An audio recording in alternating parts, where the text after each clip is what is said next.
Hi friends, എല്ലാവർക്കും നമസ്കാരം. ഞാൻ ഇന്ന് വന്നിട്ടുള്ളത് ക്യാരറ്റും ഉരുളക്കിഴങ്ങും വെച്ച് സ്പെഷ്യലായി തേങ്ങയൊന്നും ചേർക്കാതെ ഒരു ഫ്രൈ ചെയ്യുന്നതുമായിട്ടാണ്.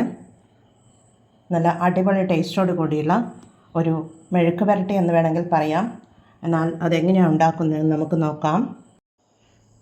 ഇതിനു വേണ്ടി ഞാൻ 2 ക്യാരറ്റ് നീളത്തിൽ അരിഞ്ഞു വെച്ചിട്ടുണ്ട്. അതുപോലെ ഒരു ഉരുളക്കിഴങ്ങ് നീളത്തിൽ കട്ട് ചെയ്തെടുത്ത് വെച്ചിട്ടുണ്ട്. ഇത് നമുക്ക് സ്പെഷ്യൽ രീതിയിലാണ് ഫ്രൈ ചെയ്തെടുക്കുന്നത്. എന്നാൽ അത് ഫ്രൈ ചെയ്തെടുക്കാം. ഞാനതിനെ ഒരു പാൻ സ്റ്റൗ మీద വെച്ച് കൊടുത്തിട്ടുണ്ട്. തീ ഓണാക്കി കൊടുത്തിട്ടുണ്ട്. അതിലേക്ക് 1 ടേബിൾ സ്പൂൺ വെളിച്ചെണ്ണ ഒഴിച്ച് കൊടുക്കാം.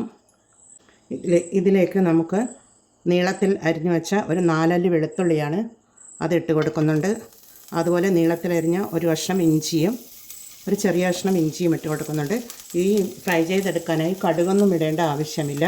അതിലേക്ക് പച്ചമുളക് ഇട്ട് കൊടുക്കാം. ഒരു പച്ചമുളകാണ് നീളത്തിൽ കട്ട് ചെയ്തിട്ടുള്ളതാണ്. അതുപോലെ ഒരു മീഡിയം സൈസിലുള്ള ഉള്ളിയാണ്, അതുകൂടി ഇട്ട് കൊടുക്കുന്നുണ്ട്. എല്ലാം ഇട്ട് കൊടുത്തൊന്ന് വഴറ്റി കൊടുക്കാം. ഈ ഉള്ളിയൊന്നും അധികം കളർ ചേഞ്ച് ആവേണ്ട ആവശ്യമില്ല. അതിലേക്ക് നമുക്ക് 2 ക്യാരറ്റ് നീളത്തിൽ അരിഞ്ഞു വെച്ചിട്ടുള്ളതാണ്, അതിട്ട് കൊടുക്കുന്നുണ്ട്.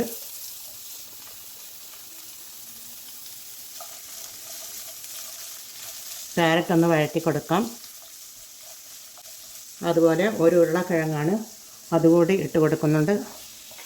എല്ലാം നീളത്തിൽ കട്ട് ചെയ്തെടുത്തിട്ടുള്ളതാണ്.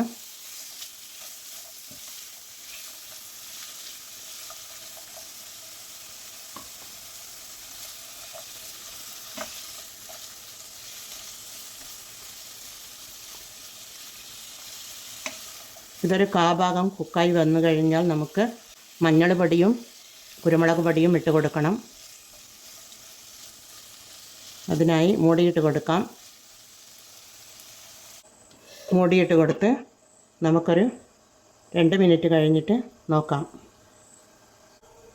2 മിനിറ്റ് ആയിട്ടുണ്ട്. നമുക്ക് മൂടി തുറന്ന് നോക്കാം. ഒരു കാഭാഗം കുക്കായി വന്നിട്ടുണ്ട്. ഇനി നമുക്ക് മഞ്ഞൾ പൊടി ഇട്ട് കൊടുക്കണം. മഞ്ഞൾ പൊടി ഇട്ട് കൊടുക്കാം. ഒരു 1/2 ടീസ്പൂൺ മഞ്ഞൾ പൊടിയാണ്. മഞ്ഞൾ പൊടി ഇട്ട് കൊടുത്തു കഴിഞ്ഞാൽ പിന്നീട് 1 ടീസ്പൂൺ ഉപ്പാണ്. ഉപ്പിട്ട് കൊടുത്തൊന്ന് ഇളക്കി കൊടുക്കാം.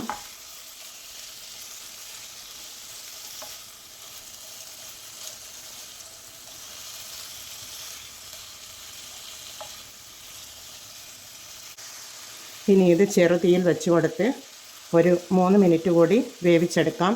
ആ 3 മിനിറ്റ് കഴിയുമ്പോൾ ഇത് വെന്ത് കിട്ടും. നമുക്കിത് മൂടിയിട്ട് കൊടുക്കാം. ഒരു 3 മിനിറ്റ് കഴിഞ്ഞ് നമുക്ക് വീണ്ടും മൂടി തുറന്ന് നോക്കാം. ഇതിൽ ഞാൻ വെള്ളമൊന്നും ഒഴിച്ചു കൊടുക്കാതെയാണ് കുക്ക് ചെയ്തെടുക്കുന്നത്. അതിനിടെ മൂടി തുറന്ന് ഇടയ്ക്കിടെ ഇളക്കി കൊടുക്കുകയും വേണം. അടി പിടിക്കാതിരിക്കാൻ വേണ്ടിയാണ് അങ്ങനെ ചെയ്തു കൊടുക്കുന്നത്. ഇനി നമുക്ക് മൂടി തുറന്ന് നോക്കാം. ഇതിവിടെ ഹാഫ് കുക്കായി വന്നിട്ടുണ്ട്. ഇതിൽ തേങ്ങയൊന്നും ചേർക്കേണ്ട ആവശ്യമില്ല. ഇതേപോലെ തന്നെയാണ് ഇത് സ്പെഷ്യലായിട്ട് ഇതേപോലെയാണ് ഫ്രൈ ചെയ്തെടുക്കേണ്ടത്. ഇനി ഇതിലേക്ക് കറിവേപ്പിലയും കുരുമുളക് പൊടിയും ഇട്ട് കൊടുക്കാം. 1/2 ടീസ്പൂൺ കുരുമുളക് പൊടിയാണ്, അത് ഇതുപോലെ ഇങ്ങനെ വിതറി കൊടുക്കാം. പിന്നീട് കറിവേപ്പില ഇട്ട് കൊടുക്കാം. പിന്നീട് ഒരു മല്ലിയിലയാണ്, കുറച്ച് മല്ലിയില കട്ട് ചെയ്തെടുത്തിട്ടുള്ളതാണ് ചെറുതായിട്ട്, അതുകൂടി ഇട്ട് കൊടുക്കുന്നുണ്ട്. എല്ലാം ഇട്ട് കൊടുത്ത് ഒന്ന് ഇളക്കി കൊടുക്കാം.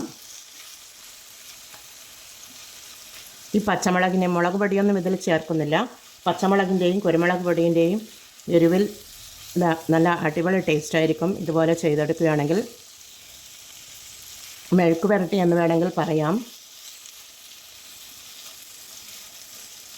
ഉരുളക്കിഴങ്ങും ക്യാരറ്റും കൂടിയുള്ള ഒരു മെഴുക്ക് പുരട്ടിയാണിത്. തേങ്ങയൊന്നും ചേർക്കാതെയാണ് ഇത് ഫ്രൈ ചെയ്തെടുക്കുന്നത്. നല്ല അടിപൊളി ടേസ്റ്റോട് കൂടിയുള്ളത് ഒരു റെസിപ്പിയാണിത്. ലാസ്റ്റ് ഇതിലേക്ക് ഒരു ചെറുനാരങ്ങ പിഴിഞ്ഞൊഴിച്ച് കൊടുക്കാം.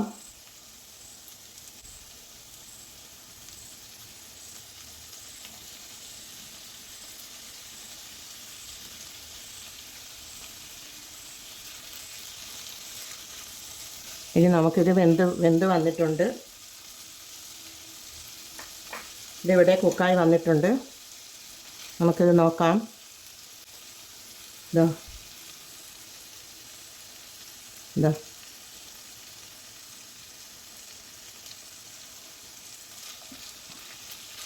അടിപൊളി ടേസ്റ്റോട് കൂടിയിട്ടുള്ള ക്യാരറ്റും ഉരുളക്കിഴങ്ങും വെച്ചിട്ടുള്ള മെഴുക്ക് പുരട്ടി ഇവിടെ റെഡിയാണ്. ഇനി നമുക്കിത് 1 മിനിറ്റ് മൂടിയിട്ട് കൊടുക്കാം. തീ ഓഫ് ചെയ്ത് കൊടുക്കുന്നുണ്ട്. ഇനി നമുക്കിത് മൂടി തുറന്ന് നോക്കാം. 1 മിനിറ്റ് കഴിഞ്ഞിട്ടുണ്ട്. അടിപൊളി മെഴുക്ക് പുരട്ടി ഇവിടെ റെഡിയാണ്. നല്ല ചോറിൻ്റെ കൂടെ കഴിക്കുവാൻ പറ്റിയ നല്ലൊരു സൈഡ് ഡിഷാണിത്. എല്ലാവരും ഇത് ട്രൈ ചെയ്ത് നോക്കി ഫീഡ്ബാക്ക് അറിയിക്കണേ.